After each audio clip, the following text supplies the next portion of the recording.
Say a few words about this outstanding exhibition of John Dent's gouaches. My current manuscript on John is about halfway through, tentatively titled John Dent, Passionate Painter and Printmaker of Life, and already confirms with my research, writing and collecting of images from public and private collections, including several from this exhibition, how accomplished and professional John Dent is. As Michael has indicated, two Australian masters of painting in gouache, Fred Williams and Ian Armstrong, both encouraged John to produce a unique fusion of practice and observation, the mastery of the craft of visual communication. Way back in 1946, Ian Armstrong, together with Fred Williams and Harry Rosengrave, purchased a block of land at Lilydale in the Yarra Valley for the purpose of painting en plein air on the weekends. Their use of gouache was considered at this time to be much in the forefront.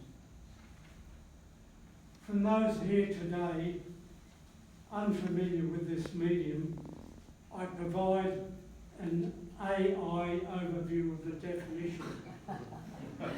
Don't throw stones at me. Gouache is an opaque, water-soluble paint medium composed of natural pigment, water, a binding agent, and an inert material like chalk to add opacity. Often called opaque watercolour or bodied colour, it dries to a flat, matte finish and can be re-wetted and reworked even after drying.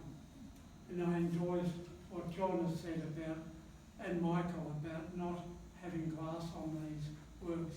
You can if you like, but they definitely sing. As Ruth Lovell, the gallery director or manager, notes in the flyer to John's exhibition, that he has been inspired by travels around Australia between 1988 to 2000, and that the gouaches capture a poetic sense of place where the sensation of colour and shape are the priority. Dent's gouaches are saturated in colour, in experience and place. Terrific words, Ruth, and I agree with you on all those points. In my observation, these recent gouaches are less concerned with exploiting the subject's decorative value, at which John excels, but is replaced here by a more objective vision of reality. John attempts to develop a visual schema for the landscape rather than just topographically depicting it. Although gouache can be quite transparent, John has used the pigment with both transparent and at times more heavily modelled in thick impasto paint. Several in this series of gouaches are full of summer light and colour, with the paintwork as free and gestural and has a touch which could make colour vibrate, and they do. He can also get great pictorial depth in the landscapes. More works can be undertaken in a single day because gouache dries a lot quicker than oil paint. And what John Dent has achieved in this collection is a stunning exhibition. Please engage and respond to this collection. In conclusion, I feel deeply for the following works, and I'm going to name a number of them that I've studied and looked at. Victor Harbour, South Australia.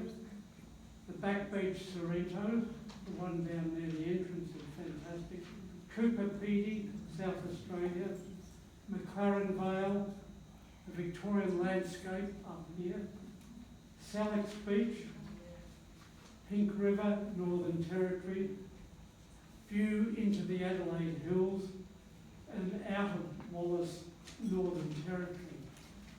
I think their works are outstanding, and do have a look at those lists if you can remember. Some are all of them.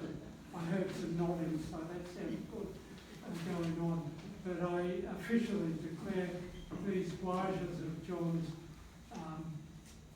open, and this publication that I've been working on for the last year and a bit is halfway through, as I say, but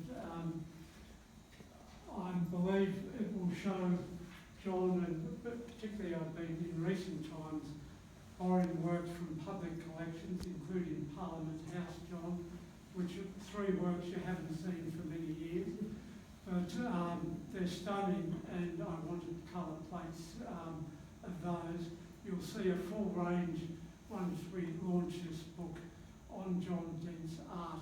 That title, I made that up, but I haven't confirmed with the artist whether he agrees with me or not. But he is, as a genuine professional artist, leaving me to do the writing and putting his life together. And I'm excited and quite passionate about his art and life. So further ado, enjoy the exhibition. Thank you.